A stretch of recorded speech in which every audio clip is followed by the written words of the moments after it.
Welcome to the deep dive. Today we're plunging into Ryan Coogler's new film, Sinners. Yeah. So try and picture this.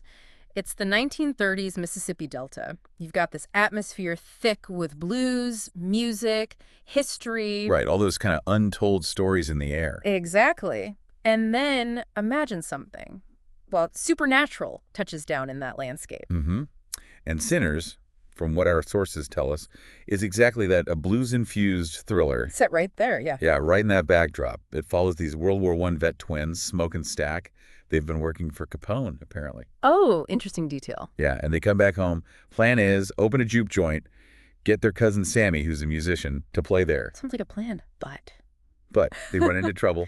A dangerous supernatural threat. Vampires, basically. The vampires in the Delta. Okay, and the material you shared, it's just packed with really fascinating stuff about how this all came together. It really is. So our mission today, listener, is really to unpack what makes Sinners stand out. You know, the key bits. Okay, so where do we start? Maybe with the spark. Yeah. The inspiration. Good idea. It seems like it really started with the blues itself. Yeah, specifically that song, Wang Dang Doodle. Right. Apparently that tune wasn't just something Coogler liked, it sort of kicked off the whole concept. Which is interesting, right? A song about a big party. Yeah, maybe a wild one. Becomes the seed for a story about a place that looks like a celebration, but has this hidden danger underneath. And there's a personal angle, too, isn't there? With the blues music. Oh, definitely. Yeah. The sources mention it brought back memories of his late uncle for Coogler. So that adds a whole other layer, you know, an emotional weight. Makes sense. And that ties right into what Proximity Media, his company with Zinzi Coogler, seems to be about. Mm-hmm. Showcasing blues music's influence. Yeah. Not just in the U.S., but like globally.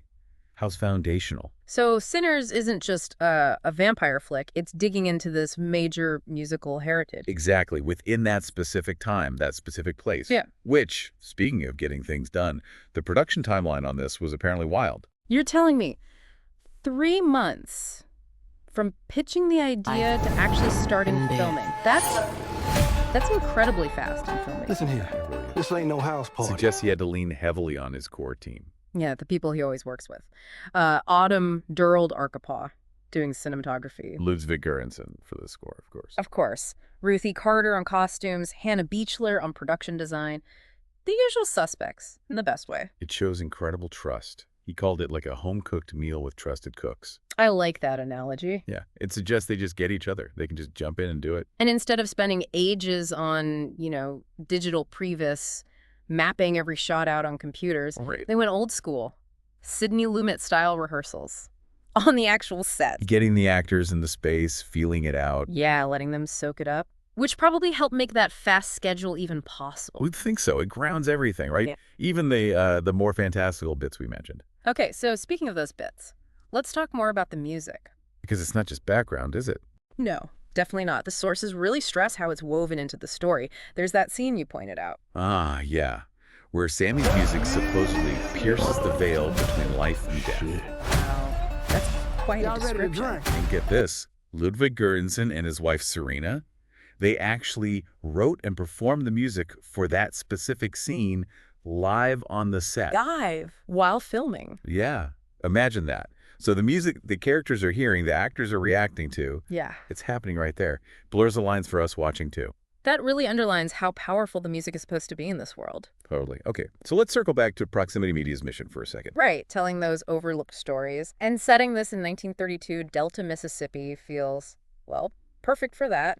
Zinzi Coogler talked about that, how it's a chance to shine a light on that era, that cultural legacy, especially the blues roots, that maybe don't always get the spotlight. Amplifying those histories. Exactly. And for Ryan Coogler, this is, well, it's a bit different for him too, isn't it? How so? It's his first time directing something purely original, not based on existing IP like, you know, Fruitvale Station or Creed or Black Panther. Ah, right. Good point. This is straight from his own imagination, essentially. Yeah, Oh, you get the wait sense he till was y'all really stand. invested. He calls the process thrilling, blending all these things.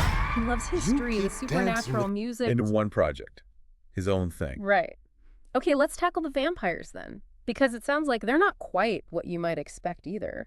Yeah, it seems like the genre, the vampire element, it's being used to explore other stuff, deeper themes. Like what? Well, the sources list things like community, family, you know, blood family and found family, cultural clashes, maybe religion versus secular life, different kinds of love, and again, music bringing people together. So the vampires serve those ideas. They're not just monsters hiding in the dark. Seems that way. They're part of the community's fabric. Their reasons aren't just about survival or, feeding. It's more complex. That's a cool twist on the genre for people who think they've seen it all with vampires. Yeah, it makes you wonder, how do the supernatural parts actually highlight the human drama? It's not just scares. It's using the weird stuff to look at real life in that specific place and time.